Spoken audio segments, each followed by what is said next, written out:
मैं डॉक्टर जयप्रकाश मिश्र इस आध्यात्मिक सृजन चैनल के माध्यम से विश्व हिंदी दिवस की पावन वेला पर आप समस्त दर्शकों का हार्दिक अभिनंदन करता हूं, आपका स्वागत करता हूं।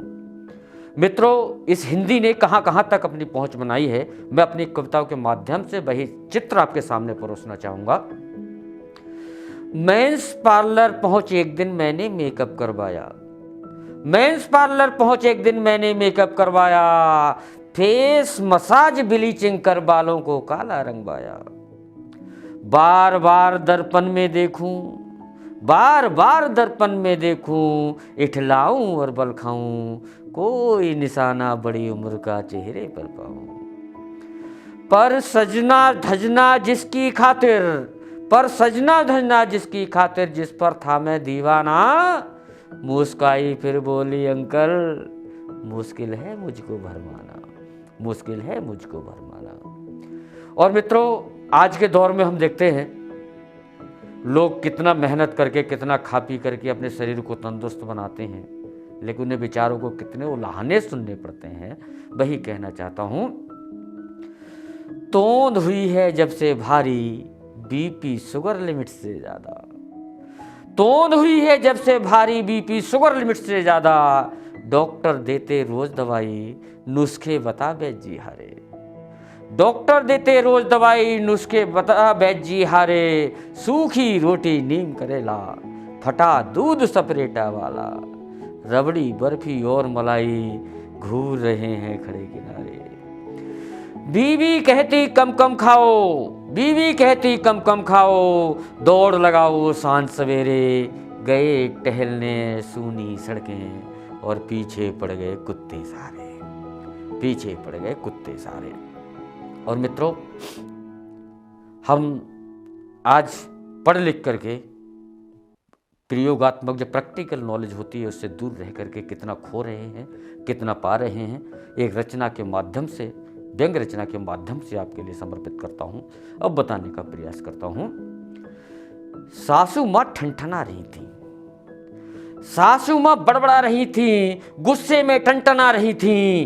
क्या जमाना आ गया है, क्या जमाना आ गया है, बार बार कहने के बाद भी बहू के समझ ही नहीं आ रहा है। हम जब भी रसोई बनाते थे, हम जब भी रसोई बनाते थे, पहली रोटी गाय की निकलवाते थे और आखिरी रोटी कुत्ते को खिलाते थे। इतने में अंदर से बहू आती है और सासू माँ को देखकर मुस्कुराती हुई बताती है, माँ जी हम भी जब जब रसोई बनवाते हैं तो पहली रोटी गाय की ही निकलवाते हैं, लेकिन गाय और बैल में अंतर क्या है ये नहीं समझ पाते हैं, लेकिन गाय और बैल में अंतर क्या है ये नहीं समझ पाते हैं। फिर अचानक ध्यान आया, एक बार मास्टर जी ने गाय पर निबंध लिखवाया।